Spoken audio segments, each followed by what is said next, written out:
เค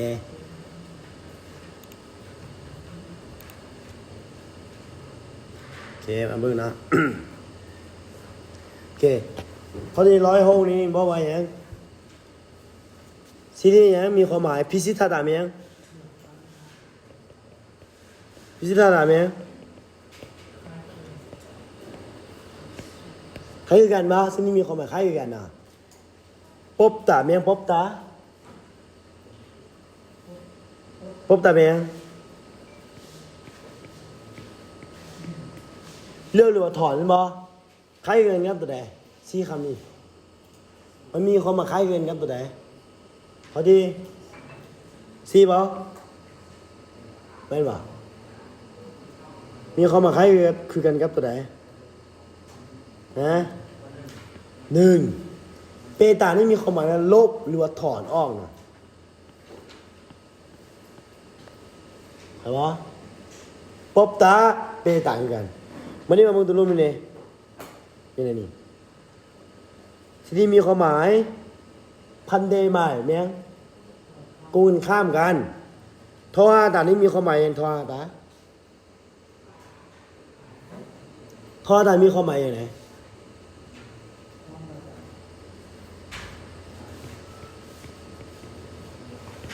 บวกหรือว่าเพิ่มใครเงินครับตัวใดดูดิพอดี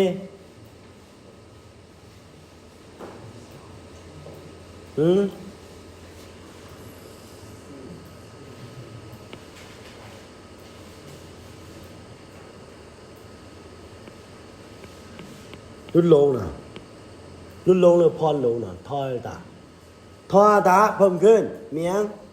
ทอยตาเป็นว่าลดลงนะตัวนี้เนี่ย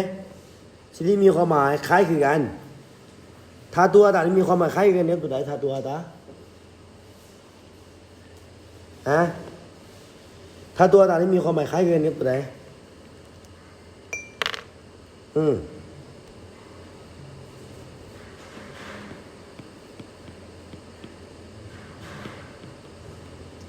ที่การพิจารณาเนี่ยนะคล้ายกันตัวไหนเศร้าตาที่การพิจารณาตัวรู้ไหมเนี่ยสิ่งที่มีความหมายคล้ายกันกูนข้ามกันเนี่ยสิ่งที่มีความหมายกูนข้ามกันมันนี่ชดถามยังดีคล้ายกันนับตัวไหนดีกูนข้ามกันคำว่าอันนี้เป็นดีเยอะมากอันนี้เป็นว่ามีบ่มากหรือว่าเบื่อน่าเบื่อจริงๆนะต่อไปนี่เนี่ยสิ่งที่มีความหมายคล้ายกันมันนี่น็อตถามยังน็อตถามยังคล้ายกันครับตัวใดเอาดิฮะคล้ายกันครับตัวใดบรรจุข้อที่สี่นะต่อไปนี่เนี่ยพันเดมาคำที่กูกันข้ามบ่คำที่กูกันข้ามกันมานี่ขับยับตาเนี่ยขับยับตาบ่เอาบ่กูกันข้ามกับแมงพอดีนักบ่ต่อไปนี่เนี่ยพิสิทธันมาคำที่คล้ายกันเนี่ยจอกตาในเป็นจอกตาน้อยหรือว่าอย่างคล้ายกันครับตัวใดอันนี้มีสองความหมายมานิดนึงไหม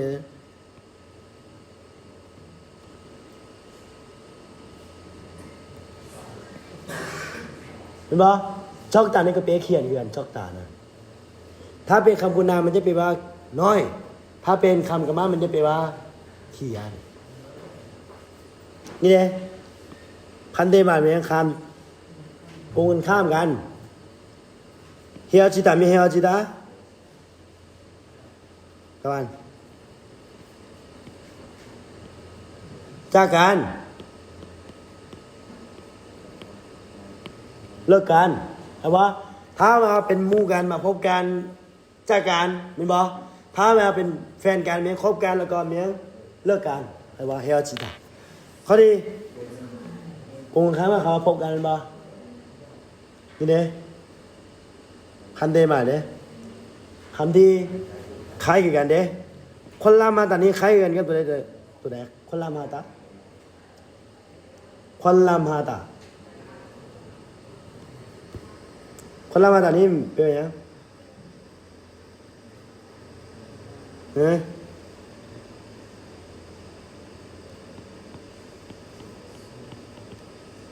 ส้มหรือว่าเบิ้งใครอื่นครับตัวใดข้อที่เบิ้งบ่นี่อันนี้พันเดมาคำที่โกนข้ามกันมานี่นะสุดช่วยนะเป็นสุดช่วยนะตา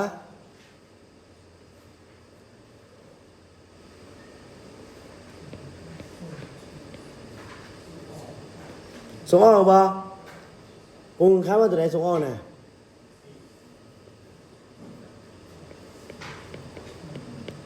ส่งออกไอ้โกนข้ามกับคำว่านำเข้าบ่สวีปนี่เป็นนำเข้านะอันนี้เนี่ยที่นี่มีความหมายคล้ายกันทัลลีตาไม่ทัลลีตาแลนบ่คล้ายกันครับตัวไหนแลนน่ะที่ด่านบ่แลนน่ะนี่เนี่ยพันเดมาคำที่โกงข้ามกันเพวตาไม่เพวตาเฮียนคล้ายกันครับตัวไหนโกงข้ามว่าตัวไหนเฮียนน่ะสอนหรือเปล่านี่นะ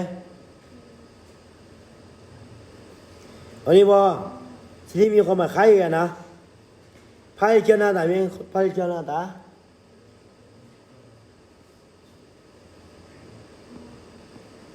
เมียงคนพบคล้ายกันตัวใด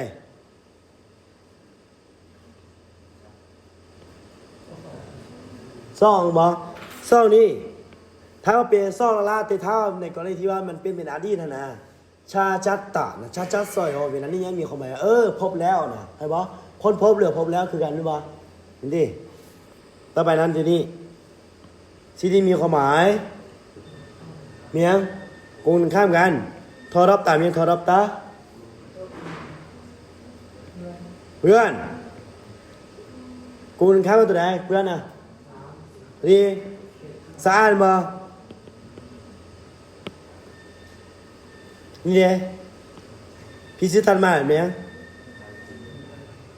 คำนี้คล้ายกันมาเนี่ยสอนได้งานแต่เมีย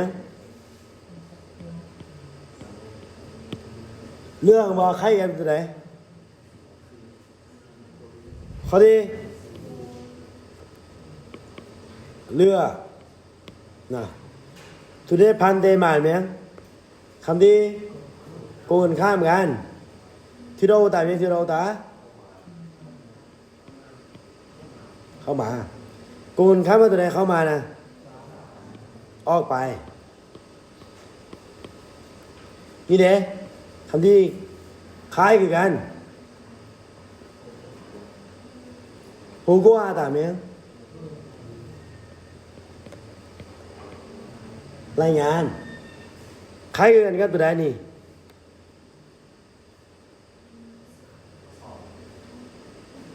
อะไรแต่แบบบอกให้หูนะเห็นปะ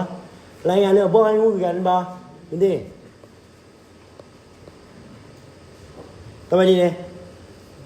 คำที่โกงกันข้ามกันมันนี่นะคลิปตาเมียงคลิปตาคลิปตาเมียงคลิปตาคลิปตาเมียง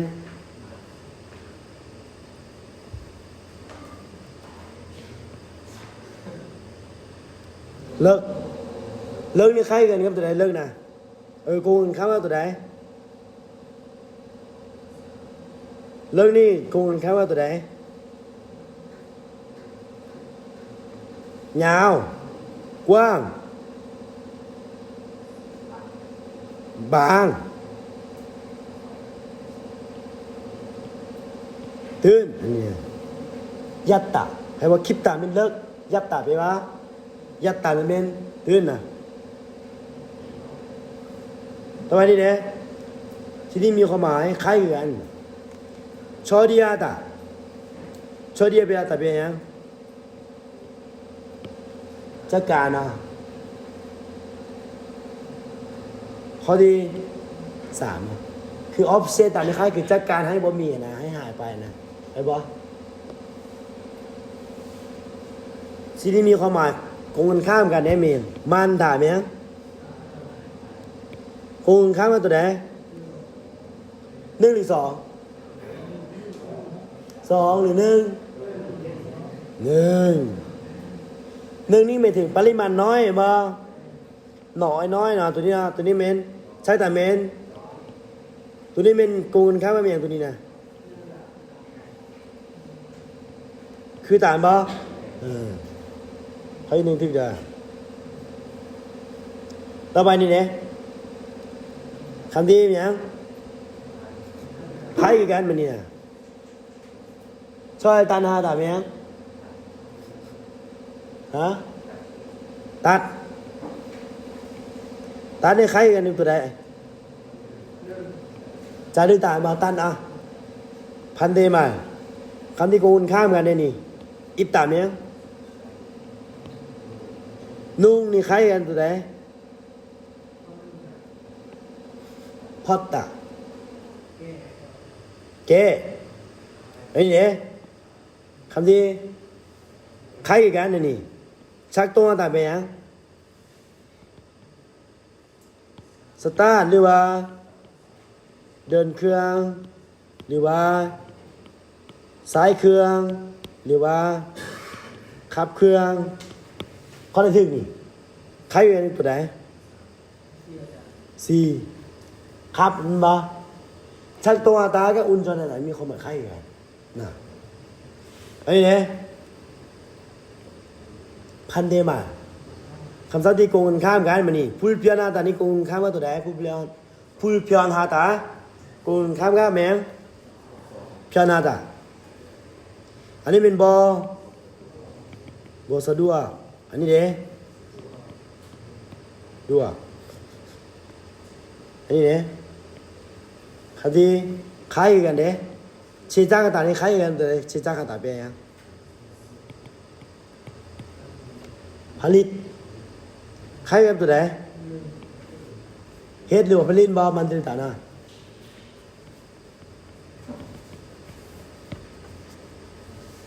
นี่เด้คำนี้มีความหมายโกงกันข้ามกันมานี่นะชายกับตาเป็นชายกับตาเย็นบ่โกงกันข้ามกันตัวใดฮะ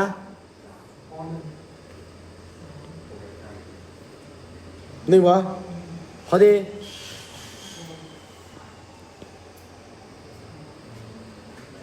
ีสามที่กบตาฮอนเย็นตัวนี้เมนหมายถึงสิ่งของน้ำเย็นสิ่งของเย็นมันบ่ฮอนตัวนี้ถือกับตาเมนหมายถึงวัตถุสิ่งของฮอนเนาะอาการฮอนเป็นท็อปตาบ่ถือกับตาเมนหมายถึงวัตถุสิ่งของมันฮอนเนาะ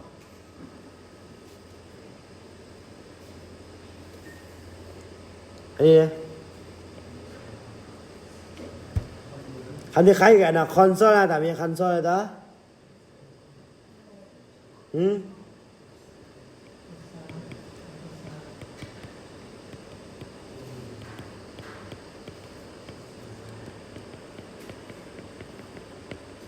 ไม่อย่างนี้เนี่ย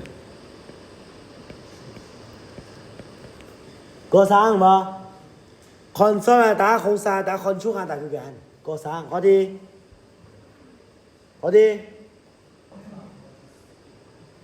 ข้อสองเนี่ยเป็นเต้าตะปูเนาะข้อที่สองนะข้อที่สี่นอนบ่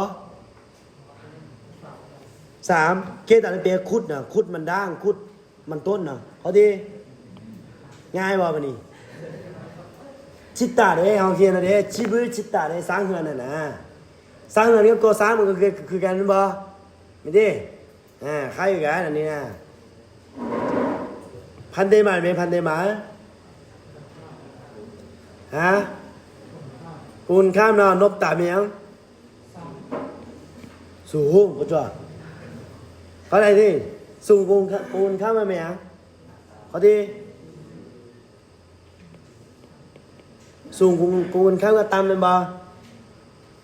นี่เด้คำที่มีความหมายคล้ายกันอ่ะเชื่อช่วยอะไรไปฮะสูงคล้ายกันกับตัวใดนี่ตาคำที่กูกันข้ามเนี่ยพันเดมาคำที่กูกันข้ามแมนมาตานี่ไม่เนี่ยเจมใส่กูคล้ายกันครับกูกันข้ามว่าตัวใดสองวะสองหรือสี่หรือสองต่างกันฮือดูแต่เป็นว่าไหลปลาไหลน้ำไหลปลานะที่ซีนี่ไม่ฮือดีแต่แมนฝ่ามือคืมไม่ล่ะไฟฟ้าไหลหรือว่าน้ำไหลนะฮือดีแต่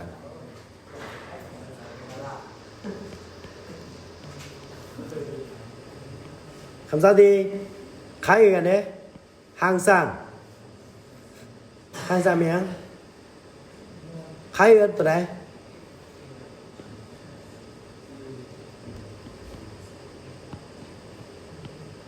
เรื่อยๆตลอดใช่ปะนี่เนี่ยคำสั่งที่โกงกันข้ามกันเนี่ยมันนี่ช่วยโยงอะไรไหมยังเงียบสงบพอดีกูมันข้ามไปไหมยัง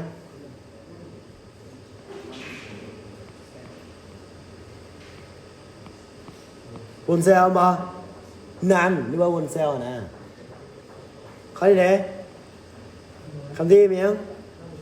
ใครกันเนี่ยผู้ชี้ดอนนี่มีผู้ชี้ดอนนั่นแต่มียังดูมาเนี่ยใครกับตัวไหนเขาที่ดูมาในใครกับตัวไหน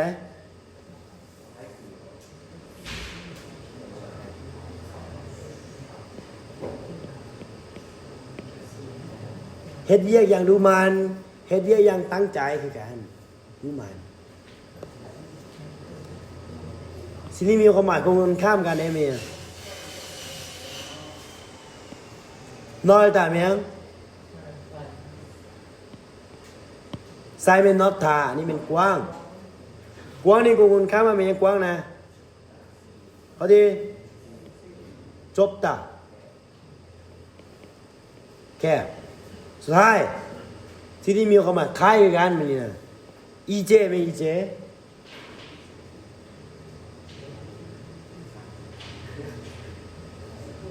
เป็นอันนี้ต่างกันแน่ออเจนี่ต่างกันแน่เป็นอันเดียวกันนะอีเจเป็น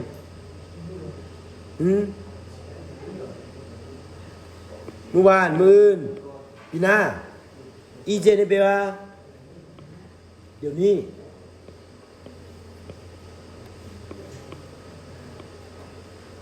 คือการอีเจ